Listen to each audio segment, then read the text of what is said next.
Good morning children. आज हम बात करने जा रहे हैं भारत की नदियों के बारे में। आप सोच रहे होंगे आज अचानक नदियों के बारे में बात क्यों?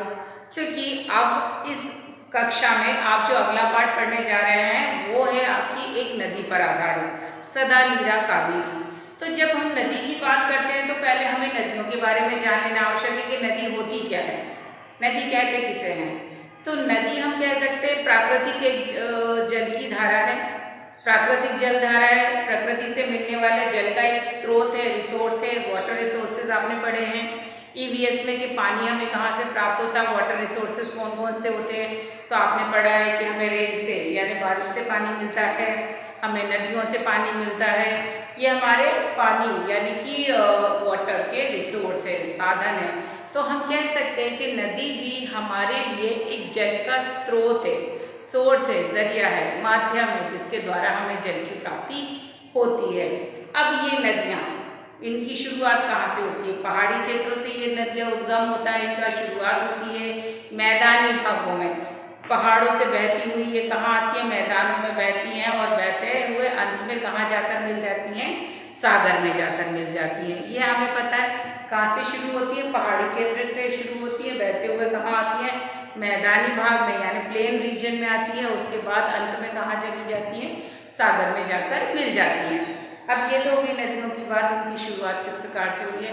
तो जब हम बात करने जा रहे हैं भारत की नदियों के बारे में, तो हमारे भारत में बहुत सारी नदियाँ हैं। अगर प्रमुख रूप से बात की जाए तो भारत की प्रमुख नदियाँ हैं गंगा, ब्रह्मपुत्र, नर्मदा, कावेरी, महानदी और सिंधु। ये ऐसी नदियाँ हैं जो अपने आप में पूरी की पूरा सिस्टम, नदियों का एक चैनल होता है कि वो प्रणाली बनाती हैं। इनके साथ में बहुत सारी छोटी नदियाँ मिल जाती हैं। तो ये तो प्रमुख नदियाँ हो गई हैं। भारत में बहुत सारी नदियाँ हैं और उनमें से ये तो 6 प्रमुख नदियाँ हैं जो अपने आप में अलग अलग उत्तर, दक्षिण, पूर्व, पश्चिम, ये अलग अलग जो दिशाएँ हैं, हर एक दिशा की अलग अलग अलग प्रकार से वहाँ से बह के आने वाली उसमें कुछ और नदियाँ हैं। तो ये प्रमुख हैं जो अपने साथ कई सारी सहायक नदियों को मिलाती हैं, या पूरा तंत्र, इनका भी पूरा सिस्टम होता है।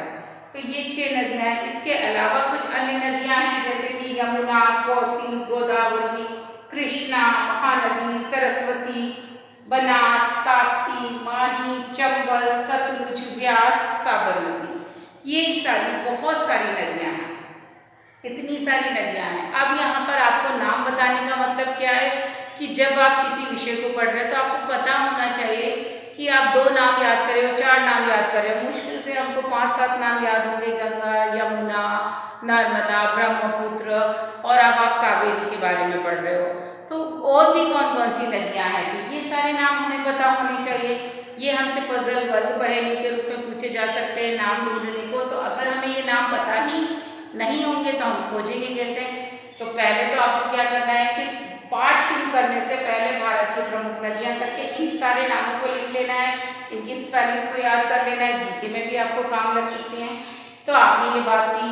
अब इन नदियों के नाम को जानने का तात्पर्य क्या है कि हमें पता होगा कि ये नदियाँ कहाँ, कौन कौन सी नदियाँ हैं भारत में और कौन कौन सी नदियाँ कहाँ से बहती हैं। आगे आगे क्लासेस में आप ईवीएस पढ़ोगे, सोशल साइंस पढ़ोगे, उसमें आपको आएगा। तो अभी फिलहाल हम नाम जान लेते हैं। अब आप यहाँ से देखोगे कि मैंने यहाँ पर नर्मदा, उसके आगे एक छोटा सा एरो लगाया है, फिर यहाँ पर माही नदी के आगे एरो लगाया है और एक साबरमती। तो ये नदियाँ क्या है? ये हमारी गुजरात से बहने वाली नदियाँ हैं। जब हम जिस राज्य में रहते हैं वहाँ हमें पता होना चाहिए कि वहाँ कौन सी नदी है। साबरमती नदी की बात करें तो हम सब जानते हैं गांधी जी का आश्रम साबरमती आश्रम इसी नदी के किनारे स्थित है, हमारे गुजरात से बहने वाली प्रमुख नदी है। फिर बात करें माही, ये भी गुजरात में। नर्मदा नदी के महत्व को तो हम नकार ही नहीं सकते हैं, गुजरात में नर्मदा नदी को कितना महत्व दिया जाता है। हमारे भरूच में जब हम बात करते हैं ब्रिज बना हुआ है वहाँ पर। तो ये क्या है कि कुछ नदियाँ ऐसी हैं, और नदी कोई एक जगह से ही बंध कर रहने वाली तो नहीं होती, वो एक राज्य से दूसरे राज्य में होती हुई बहती है। अगर आपको बात करो अलग अलग नदियों की, जब हम कावेरी की बात करें तो कावेरी कहाँ, कर्नाटक से शुरू हो रही है, किसी उदयगिरी नामक पहाड़ से उसकी वो उद्गम हो रहा है और वो कहाँ जाकर मिलती है? तमिलनाडु, आंध्र प्रदेश राज्यों में बहती है।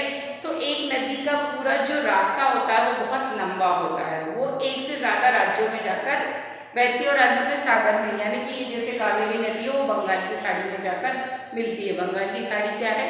सागर का नाम है। सागर का वो कौन से हिस्से में मिलती है? बंगाल की खाड़ी में।